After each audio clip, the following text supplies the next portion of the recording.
It's always a challenge for me Siempre es un desafío para mí, en cierta manera, diseñar un mensaje al final de la semana, preparar un mensaje al final de la semana. Realmente no puedo hacer eso sino hasta que me acerco al final, porque tengo que ver todo lo que se ha dicho. En cierta manera, encontrar algo que pueda, en lo que pueda yo llenar un poco. Ha sido dicho tanto por nuestros maravillosos oradores y tanto ha sido dicho por en los seminarios. Hemos cubierto mucho terreno. Y estoy también consciente de algo que es muy elemental que quiero mencionar, y es lo que esperarías que dijera. Quiero hablar de la autoridad del predicador. Quiero hablar del asunto de la predicación expositiva y de la autoridad del predicador. Y realmente no sé que puedes clasificar esto como un sermón. Quizás es más hablarles a ustedes de mi corazón, pero a través de las Escrituras, hablar de la urgencia e importancia de tener autoridad en nuestra predicación, verdadera autoridad. Y solo quiero comenzar con un versículo de las Escrituras, al cual he regresado muchas veces a lo largo de los años. Es Tito capítulo 2, versículo 15. Tito capítulo 2, versículo 15. Y ni siquiera voy a repetir todas las dinámicas del contexto que están sucediendo aquí con Tito y su relación con Pablo y los asuntos que estaban viviendo en Creto y todo eso. Solo quiero capturar este versículo y ver si puedo incrustarlo en su propio corazón. Esto habla y exhorta y reprende con toda autoridad. Nadie te menosprecie. Tuve una plática por teléfono con un hombre, un predicador muy fiel, muy capaz, y él dijo, yo trabajo con alumnos de universidad en ocasiones, y esto por teléfono, y me interesa saber me interesa que te ayude, que me interesa saber por qué te oyen. Y cuando descubrió el por qué, él dijo, es que él habla con autoridad, dijeron los alumnos. Eso es interesante. La palabra autoridad parece ser más bien algo impositiva para muchos predicadores, creo yo, en el día de hoy, pero la palabra me impacta como un trueno. El predicador no está contando historias, no está teologizando, no está repitiendo sus experiencias, compartiendo lo que él piensa, ofreciendo opiniones de consejería. Realmente, la palabra autoridad es la palabra epitage. En la mayoría de los usos, o en la mitad de los usos del Nuevo Testamento, se traduce, escuchen esto, mandamiento, mandamiento. ¿Quién en el púlpito sugiere que está ahí para mandarle a la gente? Es hablar como alguien que manda. Tenemos un modelo para ese modelo, el Señor Jesucristo. Cuando Él terminó el sermón del monte en Mateo 7:29, la respuesta fue, Él no es como los rabinos. Él habla como uno quien tiene autoridad. Él habla mandando. En el Evangelio de Marcos, en el capítulo 1, versículo 22 dice, y en Capernaum se admiraban de su doctrina porque les enseñaba como quien tiene autoridad, como alguien que mandaba, y no como los escribas. Pero había en la sinagoga de ellos un hombre con espíritu inmundo que dio voces diciendo, ¿qué tienes con nosotros, Jesús Nazareno? ¿Has venido para destruirnos? Sé quién eres, el Santo de Dios. Pero Jesús le reprendió diciendo, cállate y sal de él. Y el espíritu inmundo, sacudiéndole con violencia y clamando a gran voz, salió de él. Y todos se asombraron, de tal manera que discutían entre sí, diciendo, ¿qué es esto? ¿Qué nueva doctrina es esta que con autoridad manda aún a los espíritus inmundos y le obedecen? Su enseñanza mandaba, y la manera en la que él enfrentó a ese espíritu inmundo también le mandó. Él ejerció mandato, autoridad sobre ese mandato, y ejerció también un mando sobre su enseñanza. Él mandó.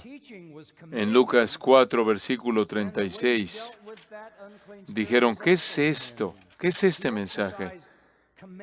¿Qué palabra es esta que con autoridad y poder manda? Manda.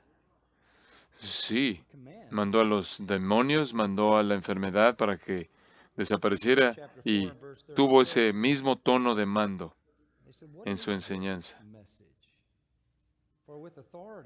Esto dio a luz a varias preguntas, claro, porque habían gente en la cultura, esto es específicamente los líderes religiosos de judaísmo, que se sentían como las únicas autoridades, pero Jesús llegó con una autoridad que iba más allá de la suya.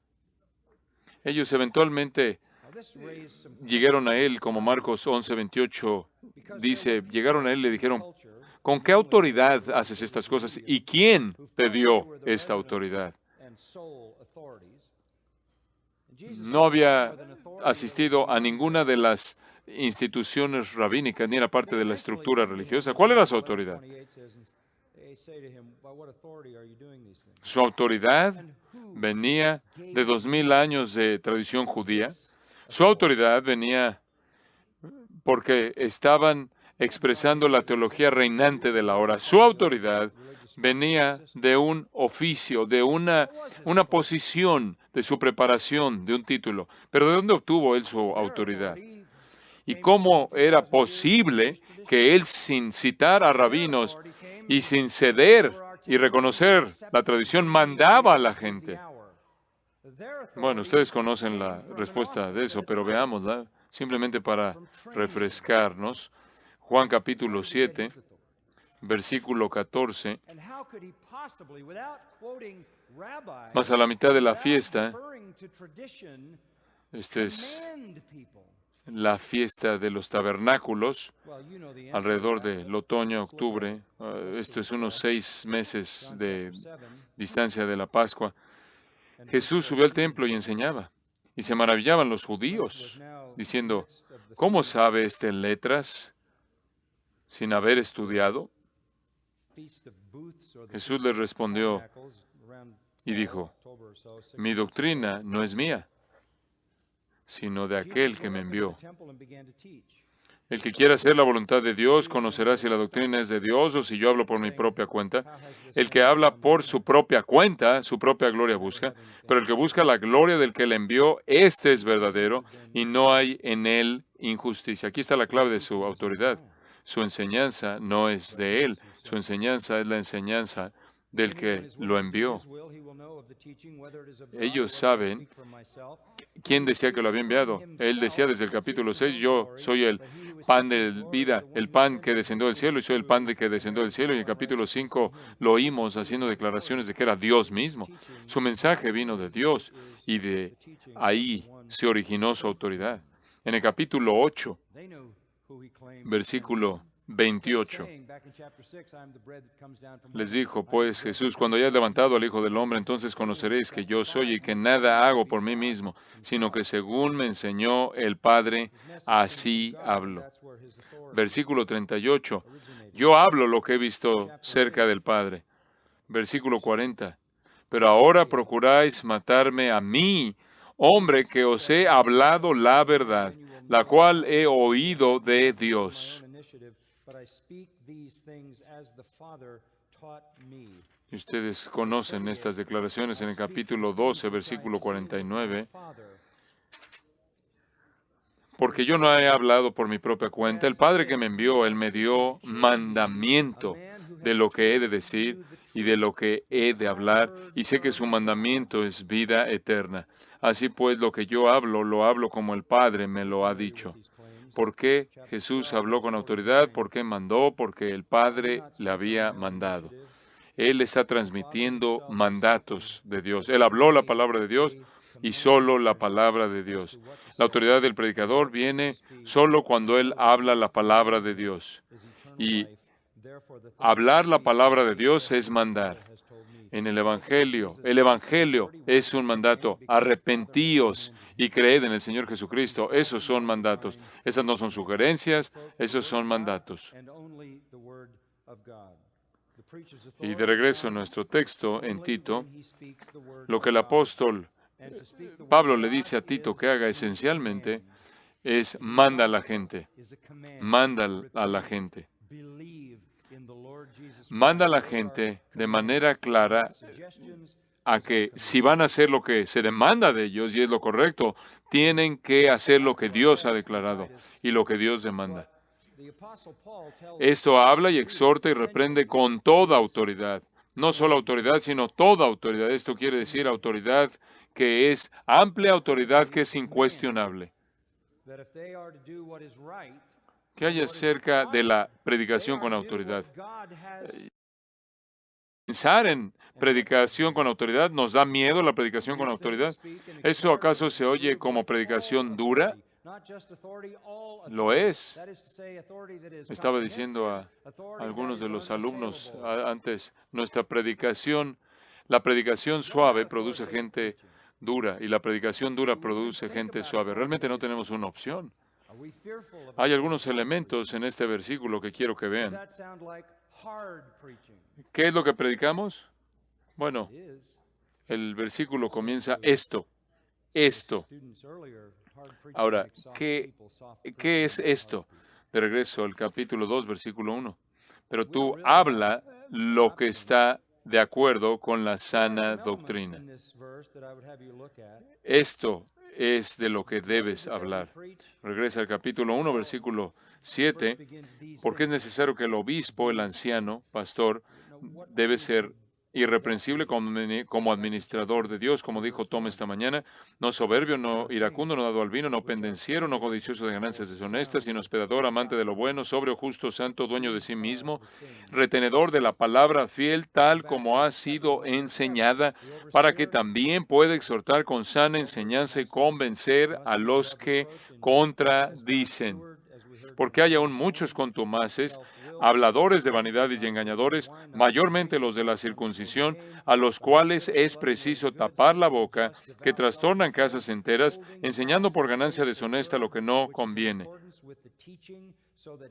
Hay un tono en esta responsabilidad de ser un anciano que te llama a un lugar en el que estás mandando a la gente a obedecer y se rehúsan a obedecer, entran a la categoría de gente rebelde y gente que necesita ser mandada, necesita ser silenciada, callada. El contenido, entonces, de nuevo, se indica como la palabra fiel en el versículo 9.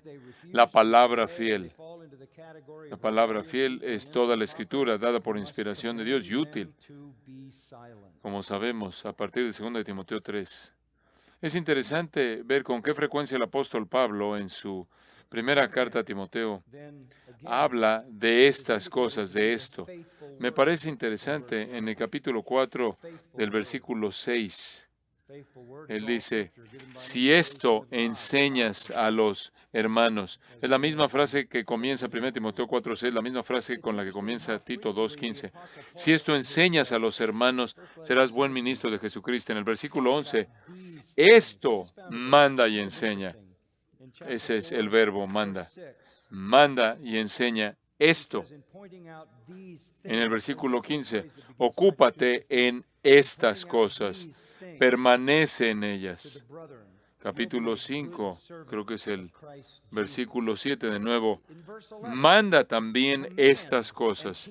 Y de nuevo, en el versículo 21, te encarezco delante de Dios y del Señor Jesucristo y de sus ángeles escogidos, que guardes estas cosas sin prejuicios.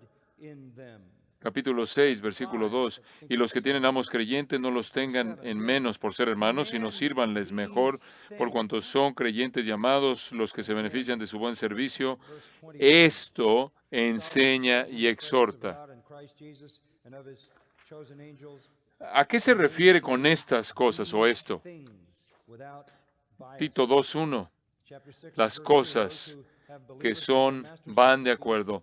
Tú habla lo que está de acuerdo con la sana doctrina. Esa es la razón por la que 2 Timoteo 4 dice, predica la palabra, predica la palabra, predica la palabra, a tiempo y fuera de tiempo. Esto quiere decir todo el tiempo porque o estás a tiempo o fuera de tiempo. Este breve pasaje, entonces, limita el ministerio a una perspectiva muy estrecha. Entiendo que lleva a la dificultad, entiendo que lleva posiblemente al sufrimiento y puede hasta llevar a la persecución y hasta puede llevar al martirio, pero demandar de manera autoritativa la predicación que es con autoridad, ciertamente no está de moda en los servicios contemporáneos de la iglesia. La tendencia, claro, es darles lo que ellos quieren. Mandarle a la gente es algo muy, muy desafiante. No vivimos en una cultura que realmente le asienta bien el que le manden, y probablemente ustedes saben esto. Hay varias cosas que en cierta manera producen eso. Permítame hacer algunas sugerencias. Por un tiempo ya la gente ha ido a la iglesia esperando que sean entretenidos o ser interesados, que se les aliente, pero nunca mandados, nunca se les mande. Y entonces, la predicación pobre más bien contribuye a una resistencia a que la gente no quiera ser mandado. Muchos nunca han oído la verdadera predicación. El predicador nunca les ha mandado. Eso no es verdadera predicación. Su conciencia nunca ha sido atacada con golpes de autoridad bíblica. Se oye extraño, se oye abrumador, se oye como algo que está mal, incorrecto desde el punto de vista político. Y después, no solo las iglesias han creado una expectativa para una predicación pobre e inofensiva. Las iglesias han producido una expectativa de pláticas breves, una especie de pláticas breves que buscan animar a la gente, que no juzgan, y son una especie de pláticas motivacionales. Inclusive han aprendido a esperar espontaneidad. La gente simplemente dice lo que le viene a la mente.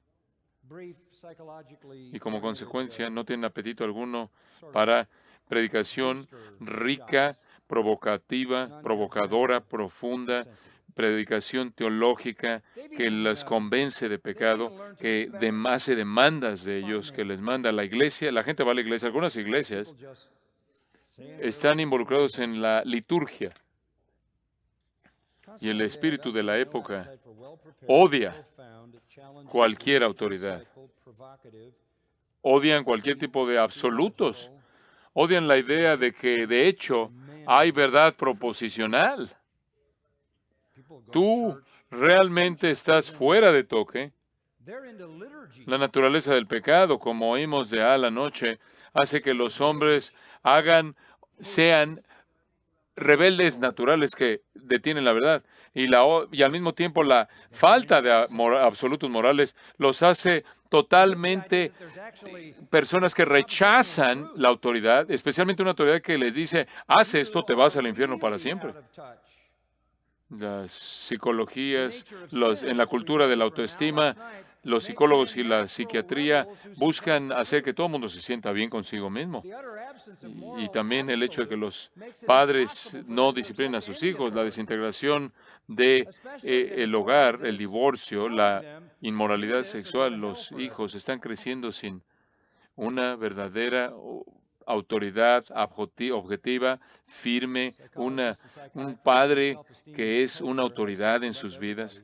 Y los medios de comunicación, ellos buscan destruir a cualquier persona que es autoridad, que sea una autoridad cualquiera.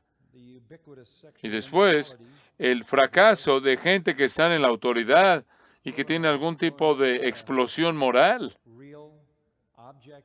Después está claro el humanismo incipiente y la sobreestimación de los derechos personales. Todas esas cosas están flotando por todos lados continuamente. Te hace a ti un hombre que ha sido llamado a hablar con autoridad, un verdadero pájaro dodó. Estás fuera de el paso, estás en otro mundo. And then there's, of course, Eres un ser extinto, overestimation of personal rights, ya en extinción. all that stuff. No obstante, Pablo nos da un mandato que no puede ser evitado. Demanda que mandemos y que el contenido de nuestro mandato es esto, estas cosas que están de acuerdo con la sana doctrina. Pero me temo que hay muchos predicadores que son cobardes, verdaderos cobardes. Les da miedo mandar. Les da miedo decir, debes o si no, debes o si no, debes hacer esto o si no, Dios hará esto. Entonces el contenido de nuestra predicación con autoridad son las cosas que son sanas, son doctrina, es doctrina sana, que se toman de donde obtenemos la misma fuente de donde nuestro Señor habló con toda autoridad, es la palabra de Dios. Y el método muy simple, observen el versículo 15 de nuevo, esto habla y exhorta y reprende. Habla para que puedan oír y entender. Exhorta para que puedan creer y apropiarse de eso. Reprende para que puedan obedecer, someterse o enfrentar las consecuencias. Hablamos con el propósito de que la gente entienda. Exhortamos para traerles el peso total de las implicaciones de lo que ahora han oído y entienden, y reprendemos para convencerlos de las consecuencias de no obedecer. Esto es lo que hacemos. Esto es lo que la predicación es. Ahora quiero añadir rápidamente, ¿hablamos la verdad en qué? En amor. Pero hablamos la verdad. Y la fuerza, el contenido de esto, el método habla, exhorta y reprende. La fuerza, nadie te menosprecie. Aquí hay algo que nunca has oído. Tú eres un implementador, tú eres un procurador. Tú procuras la ley de Dios en las almas de los oyentes para que huyan a su gracia, corran a su gracia. Tú procuras el tercer uso de la ley en los incrédulos para que huyan de su disciplina. Esto es sobre los creyentes. Nadie te menosprecie, ese verbo conocido, perifroneo, froneo, mente, alrededor. No dejes que nadie te evada mentalmente. No dejes que nadie te justifique. No dejes que nadie le dé la vuelta. No dejes que nadie trate de justificarse a sí mismo. No dejes que nadie racionalice esto como si esto no se aplicara a ellos o si fuera irrelevante. Manténlos con la cara en la verdad. Esto no es nada nuevo. Escucha lo que dice 2 de Crónicas 36. El Señor, versículo 15, el Dios de nuestros padres les envió palabra a ellos una y otra vez, a sus mensajeros, porque tuvo misericordia de ellos y de su mensaje. Pero continuamente se mofaron y menospreciaron sus palabras. Ellos hacían escarnio de los mensajeros de Dios y menospreciaban sus palabras, burlándose de sus profetas, hasta que subió la ira de Jehová contra su pueblo y no hubo ya remedio. ¿Cuál es la función del mensajero? La verdad y la advertencia detrás de la verdad. Asegúrate que nadie quiera darle la vuelta a las Escrituras. Y caballeros, esta es la única autoridad que tenemos. No tengo ninguna autoridad porque yo soy el pastor de Grace Church. No tengo ninguna autoridad por esta posición. Yo no tengo ninguna autoridad en esta iglesia. Yo no tengo ninguna autoridad para decir, pintan el edificio de verde. Le estoy diciendo que eso es lo que yo quiero. No tengo ninguna autoridad para gobernar Yo no tengo ninguna autoridad personal. Yo no tengo ninguna autoridad en ningún lugar realmente. Yo no tengo autoridad sobre la enfermedad. Yo no tengo autoridad sobre los demonios. Yo no tengo ninguna autoridad para perdonar pecado. Yo no soy un carismático y no soy un sacerdote católico. Y no estoy bajo ninguna ilusión de que tengo algún tipo de autoridad en esas áreas. Yo no tengo ninguna autoridad. Personalmente no tengo ninguna autoridad. Hasta que hablo la palabra de Dios. Entonces tengo toda autoridad. Y no voy a dejarte que le des la vuelta, porque tu alma es demasiado importante. Tu salvación es demasiado importante y tu santificación es demasiado importante. No voy a dejarte justificar tu pecado, no voy a dejarte evadir. De hecho, voy a ser un procurador. Y si tú tratas de evadir, voy a enseñarle a esta congregación que si saben que estás en pecado, que te busquen y te hablen y te traigan de regreso y te traigan al arrepentimiento. Y si tú no respondes, entonces voy a enseñarle a esta congregación que lloven a otra y que se vayan con alguien y te llamen otra vez. Y si tú no respondes, me voy a poner de pie aquí y voy a decirle a toda la iglesia en un servicio de comunión y decirle a toda la iglesia que no estás siendo penitente y estás deshonrando al Señor y estás trayendo menosprecio a la iglesia para que te arrepientas. Eso es autoridad para implementar, para procurar la palabra de Dios. Yo sé que algunos de ustedes se están asustando aquí. Estás diciendo, voy a regresar y voy a tratar de hacer eso el próximo domingo. Yo voy a estar saliendo de aquí buscando un trabajo. La única autoridad que tengo está en la palabra. Yo no tengo ninguna autoridad por preparación académica. Yo fui a la escuela, muchas personas fueron a la escuela. Yo no tengo ninguna autoridad por ser algún tipo de educación, porque tengo algún título. Yo no tengo ninguna autoridad mental, no tengo ninguna autoridad mental en particular. No es que el más inteligente tiene la autoridad, no en la iglesia. Puede ser verdad en el mundo secular. No tengo autoridad racional. No tengo ninguna autoridad. No tengo ninguna autoridad en base a mis capacidades de liderazgo. No tengo ninguna autoridad en base a mi sabiduría humana. No tengo ninguna autoridad en base a mi experiencia. Ninguna. Bueno, ¿no has tenido experiencias espirituales? Sí, claro, muchas. He estado aquí por mucho tiempo, pero todavía no he sido arrebatado al tercer cielo. La única persona que sé que fue arrebatada regresó y dijo, no vale la pena hablar de eso.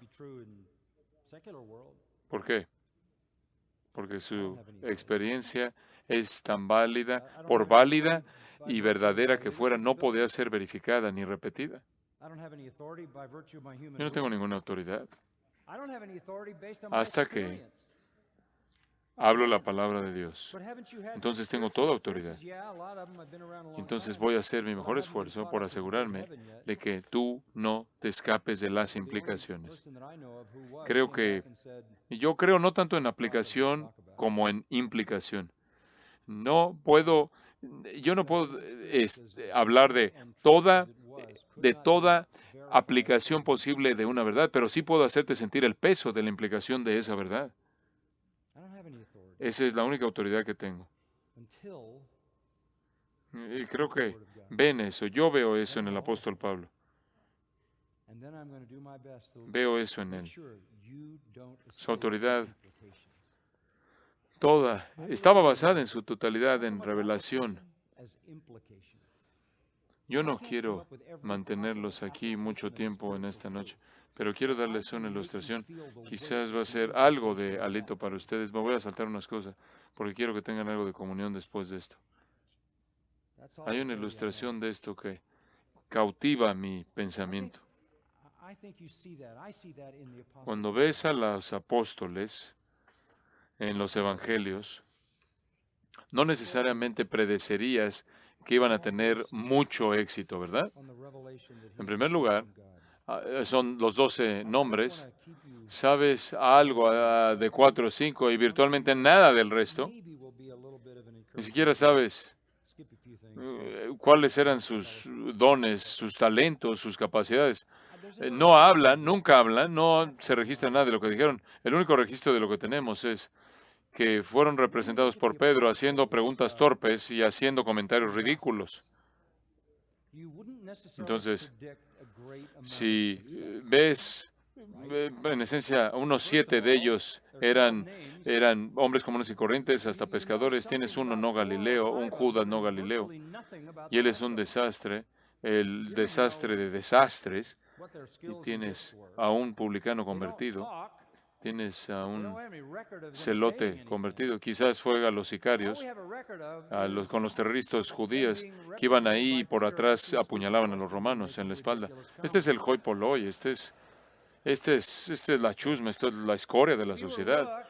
Ni uno de ellos fue un rabino, ni uno de ellos fue un fariseo, saduceo, ni uno de ellos fue un escriba, ni uno de ellos fue un gobernador o un líder de la sinagoga o algún tipo de parte de la institución religiosa, como muchas otras personas que iban a la sinagoga, ellos también iban. Y ellos parecían, en la mayoría de los casos, parecían estar asombrados, parecían ser temerosos, parecían verse como que no querían hacer las cosas, confundidos, huyendo, escondiéndose. Sin embargo, todos sabemos que el Señor está preparando predicadores. Y van a terminar con 11, además de Matías, y van a haber 12 de ellos con la responsabilidad de comenzar a alcanzar al mundo entero. Cuando los ves, por ejemplo, toma por ejemplo la historia de Lucas, su larga historia de 2 volúmenes. Cuando los ves en el libro de Lucas, algunas veces es simplemente parece que no tienen esperanza. No hay esperanza.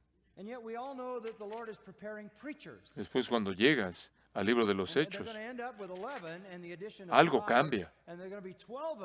Y el cambio es dramático. De pronto son valientes, tienen confianza, particularmente Pedro, quien casi cada vez que hablaba, con unas cuantas excepciones, decían: tú eres el Cristo, el Hijo del Dios viviente, ¿a quién iremos? Tú tienes las palabras de vida eterna, tú eres el Santo de Dios. Fuera de eso, la mayoría de las cosas que él dijo estaban equivocadas. Estaba tratando de redirigir al Señor para alejarlo de los propósitos de su Padre.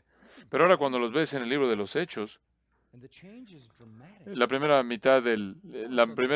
sección grande del libro de los Hechos, ahí los vemos vemos cómo Pedro tiene confianza, es poderoso, es valiente, sacrificial, incansable, y son tan fieles. Estaba pensando anoche, cuando tú predicaste anoche, literalmente hicieron el cambio. Ellos voltearon al mundo de cabeza bajo el poder de su predicación. Y ahora sé lo que están pasando. Bueno, sí, claro. El Espíritu Santo vino. Claro que vino. Eso hizo una diferencia. Pero el Espíritu Santo había estado con ellos. Dices, bueno, pero la resurrección. Y claro, tienes razón, la resurrección hizo una diferencia asombrosa. Y también la venida del Espíritu Santo, no hay duda alguna que hicieron una diferencia enorme. Cuando los evangelios terminan, nos quedamos preguntando si queda algo, hay un futuro para el cristianismo. Mateo en cierta manera los deja dudosos. Marcos simplemente se detiene. Juan termina con su líder siendo totalmente desobediente y saliéndose de la línea y regresando a su propia carrera, a su propio bote, a su carrera de pescador, y tiene que ser confrontado y se le dice que va a terminar como mártir. Digo, realmente no hay mucha esperanza. Bueno, me da gusto que tenemos el libro de Lucas, pero cuando llegas al libro de los Hechos, quizás esperarías que algunos cobardes salieran, pero hay héroes. Son incansables, son predicadores que son arrestados hasta matados. ¿Qué pasó? ¿Qué le pasó a los cobardes que se estaban escondiendo en temor y ahora están predicando a Jesucristo en Jerusalén, en el templo, en las calles, en el dominio de los líderes que mataron a su Señor? Predicaron y condenaron a los líderes, los hicieron responsables por el asesinato del Mesías. ¿Cuál es la respuesta? ¿Cuál es la respuesta? Esto es lo que yo creo, que cambió todo. Todo. Por primera vez en su vida entendieron sus Biblias. ¿Cuál era su Biblia? ¿Cuál era? El Antiguo Testamento. Por primera vez entendieron su Biblia. Eso cambió todo. Regresemos a Lucas por un momento y les voy a mostrar esto, cómo se desarrolla. En Lucas 9, aquí lo retomamos, encontramos un principio, un vistazo de lo que sucedió con su entendimiento. Lucas 9:43, a la mitad todos se admiraban de la grandeza de Dios. Y maravillándose todos de todas las cosas que se dijo a sus discípulos, haced que os penetren bien en los oídos estas palabras, porque acontecerá que el Hijo del Hombre será entregado en manos de hombres. Mas ellos no entendían estas palabras, pues les estaban veladas para que no las entendiesen. Y temían preguntarles sobre esas palabras. ¿Realmente no había manera de accesar esa información? ¿Qué? ¿Vas a ser entregado, arrestado por los hombres? No podían procesar eso, no podían digerir eso. Y esto continuó siendo un procedimiento estándar. Allí en el capítulo 18, versículo 31, tomando Jesús a los 12, les dijo, he aquí subimos a Jerusalén, y se cumplirán todas las cosas escritas por los profetas acerca del Hijo del Hombre, pues será entregado a los gentiles, y será escarnecido, y afrentado, y escupido, y después que le hayan azotado, le matarán, mas al tercer día resucitará. Versículo 34. Pero ellos nada comprendieron de estas cosas. Nada. No entendieron nada. El significado de esta palabra les era encubierta y no entendían lo que se les decía. Y no había manera de entender a un Mesías arrestado, golpeado, matado, crucificado, muerto y resucitado. ¿Qué les dice eso? Que ellos no conocían ¿qué? No conocían su propia Biblia. No conocían su Biblia. No entendieron el sufrimiento del Mesías. Realmente truncado, con una perspectiva del Antiguo Testamento filtrada por su judaísmo tradicional. Y después hubo un acontecimiento sublime al final del libro de Lucas. Realmente un acontecimiento sin paralelos. Ahí en Lucas 24. ¿Y ustedes lo conocen? Versículo 13. Y aquí dos de los seguidores de Jesús, no sabemos quiénes eran, dos de ellos iban el mismo día a una aldea llamada Emaús, a varios kilómetros, que estaban a 60 estadios de Jerusalén, e iban hablando entre sí de todas aquellas cosas que habían aconteciendo.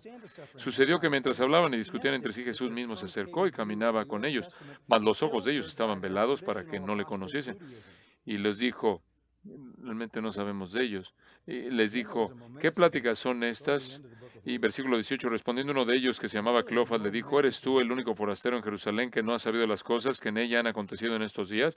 Entonces él les dijo, ¿qué cosas? Y ellos le dijeron de Jesús Nazareno, que fue varón profeta, poderoso en obra y en palabra delante de Dios y de todo el pueblo, y cómo le entregaron los principales sacerdotes y nuestros gobernantes a sentencia de muerte y le crucificaron. Pero nosotros esperábamos que él era el que había de redimir a Israel.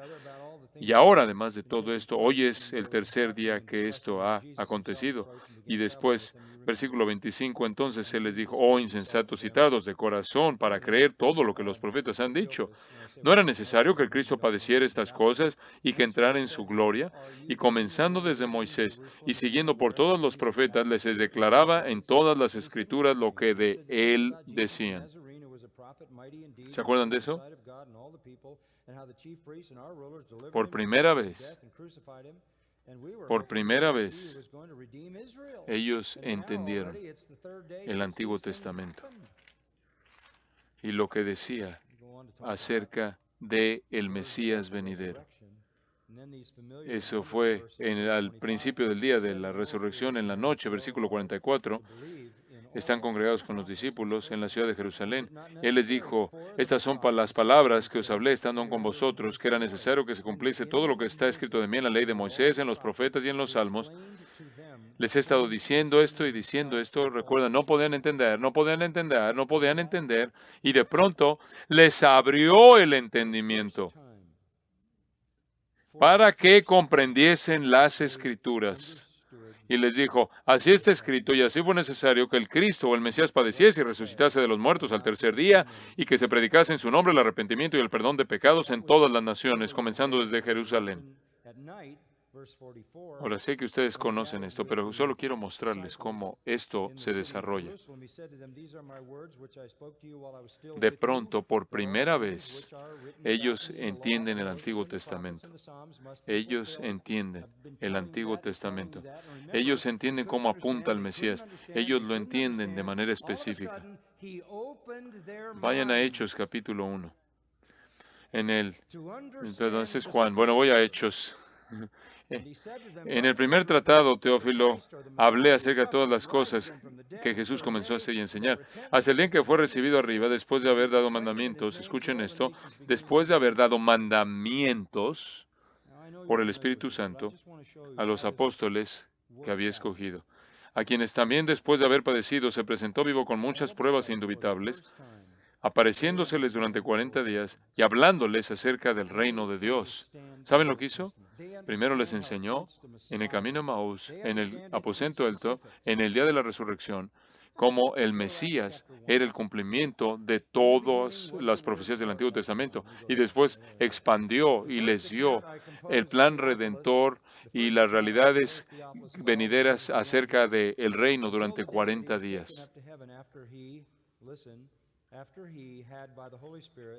Esto es nuevo. Observen lo que sucede. Abres el libro de Hechos, los encuentras en el aposento alto. Están todos congregando, esperando al Espíritu Santo. El Espíritu Santo no ha venido. Ellos dicen, mira, necesitamos reemplazar a Judas. Pedro dice, allí en la congregación de la gente, versículo 16, varones hermanos, era necesario que se cumpliese la Escritura en que el Espíritu Santo habló antes por boca de David acerca de Judas, que fue guía de los que prendieron a Jesús. Él ahora entiende una profecía del Antiguo Testamento acerca de Judas. Sigue leyendo. Era contado con nosotros y tenía parte en este ministerio. Y sigue hasta el versículo 19. Habla del campo llamado Acéldama, campo de sangre. Versículo 20, porque está escrito en el libro de los Salmos.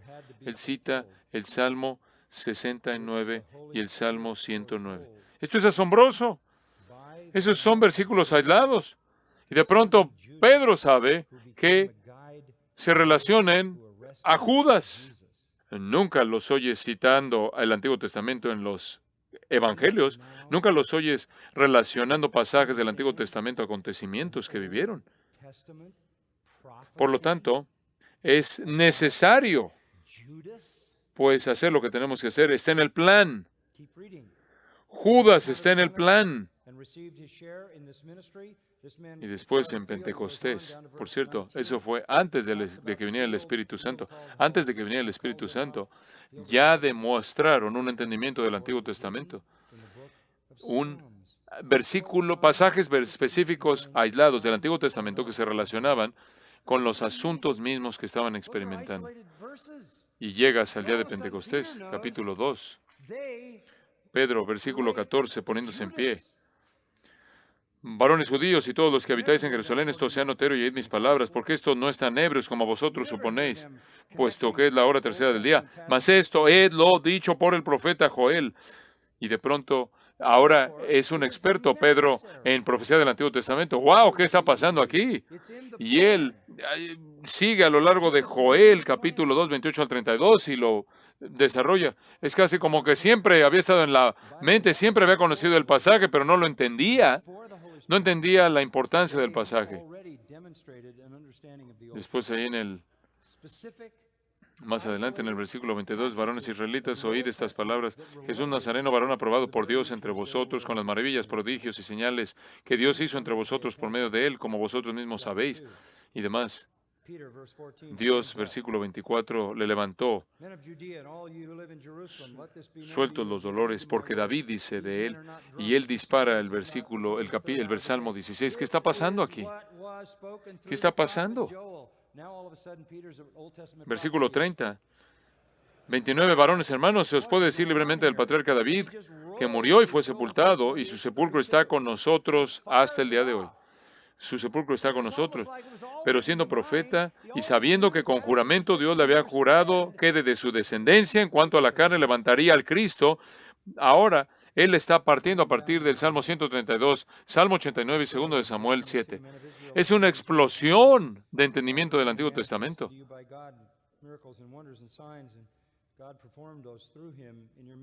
Ahí en el versículo 34, dice en el 33, así que, exaltado por la diestra de Dios, y habiendo recibido del Padre la promesa del Espíritu Santo, ha derramado esto que vosotros veis y oís. Porque David no sube a los cielos, pero él mismo dice, dijo el Señor a mi Señor, siéntate a mi diestra hasta que ponga a tus enemigos por estrado de tus pies. Esto es absolutamente asombroso. Salmo 110. ¿Entiendes lo que está pasando aquí? ¿Puedes entender la euforia? ¿Entiendes por qué sus corazones ardían dentro de ellas cuando entendieron por primera vez las Escrituras? Ellos entendieron las Escrituras. Ellos entendieron sus Biblias. Ellos vieron el panorama general. Ellos vieron el flujo. Ellos vieron el propósito redentor de Dios, la revelación redentora de Dios, el plan redentor de Dios. Y las palabras mismas de las Escrituras de pronto tenían sentido. Y fueron la primera ola de predicadores expositivos. Capítulo 3, versículo 11. El hombre que fue sanado se está haciendo a Pedro y a Juan, y concurrió a ellos la gente allí en el pórtico que se llama de Salomón. Viendo esto, Pedro respondió al pueblo, varones israelitas, ¿por qué os maravilláis de esto? ¿Por qué ponéis los ojos en nosotros, como si por nuestro poder o piedad hubiésemos hecho andar a este? El Dios de Abraham, de Isaac y de Jacob, el Dios de nuestros padres, ha glorificado a su Hijo Jesús. Él está remontándose a todo lo que puede encontrar en el Antiguo Testamento. Más adelante él cita a Moisés en el versículo 22, porque Moisés dijo a los padres, el Señor vuestro Dios os levantará profeta de entre vuestros hermanos como a mí, a él oiréis en todas las cosas que os hable. Versículo 25. Él se remonta, eso en el versículo 22. Claro que viene de Génesis 22, pero ahí en el versículo 25, no, ese es Génesis,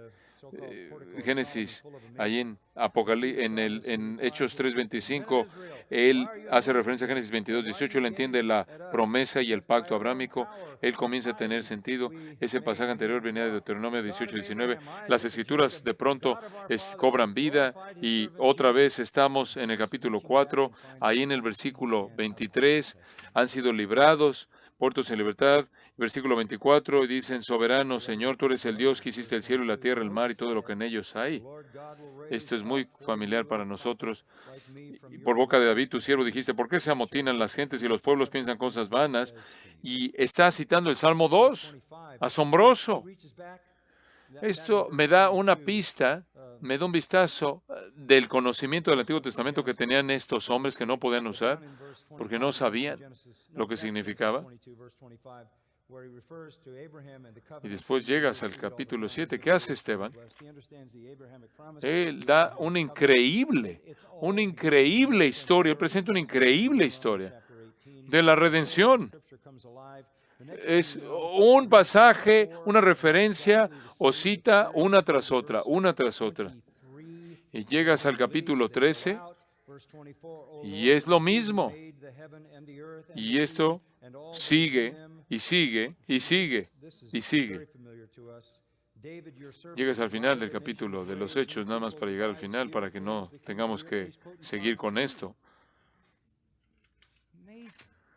Y ahora tenemos a Pablo, capítulo 28, versículo 25, ahí lo vamos a ver. Y como no estuviesen de acuerdo entre sí al retirarse, les dijo Pablo esta palabra: bien habló el Espíritu Santo por medio del profeta Isaías a nuestros padres. Versículo 25. Isaías, el profeta Isaías a nuestros padres. Comenzando en el versículo 26, comienza a citar Isaías 6 y lo cita a detalle.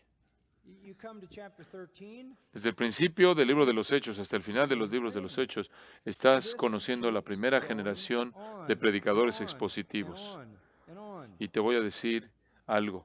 Hablaron con autoridad, ¿no es cierto? Con poder y autoridad. Poder y autoridad. Ese es el modelo. Ese es un modelo. Jesús primero, quien habló con mando, los mandatos regresan y lean el sermón de Pedro, y lean los sermones de Pablo, mandan, ellos mandan. Y eso es a lo que se nos llama, mandar. Entiendo que eso no es lo que la gente quiere oír, pero eso es lo que se nos llama hacer. Ese es el único lugar en el que podemos mandar. ¿Escuchaste eso? Ese es el único lugar. Podemos hacer buenas sugerencias, podemos ofrecer nuestra sabiduría, podemos dar nuestro consejo, podemos compartir nuestra opinión, pero cuando tomamos este libro, cuando levantamos este libro y hacemos lo que se nos ha llamado a hacer, mandamos. El Padre mandó, el Hijo mandó y nosotros mandamos. Esto es algo serio, ¿no es cierto? Padre, te damos gracias en esta noche por la oportunidad de estar juntos, y no solo para esta hora y pensar en estas cosas, sino por estos días que han sido tan ricos, tan alentadores. Gracias por todos los hombres que se congregaron aquí, todos los ministerios que se representan aquí, todos los ministerios que se representan aquí. Señor, simplemente creemos que lo que has hecho en estos días va a durar. Oramos porque esto sea una realidad en toda vida. Que seamos diferentes porque hemos estado aquí. Que vamos a ser más fieles. Vamos a cuidar de nosotros mismos, como vimos de Steve hace un momento en la tarde, y de nuestra doctrina. Que seamos conocidos por nuestro amor, pero que nunca titubeemos en hablar y exhortar y reprender con toda autoridad, y que nadie nos menosprecie cuando hablamos las cosas que son de acuerdo con la sana doctrina. Nada en el universo es más importante que tu verdad traída a las almas eternas de hombres y mujeres. Danos fortaleza, convicción, poder, denuedo, valentía y gracia y compasión. Haznos como nuestro Señor. quien fue alguien que mandó y al mismo tiempo fue amoroso y mostró compasión. Y haz tu obra a través de estos hombres. Exalta a tu Hijo, extiende tu reino y te damos la alabanza en su nombre. Amén.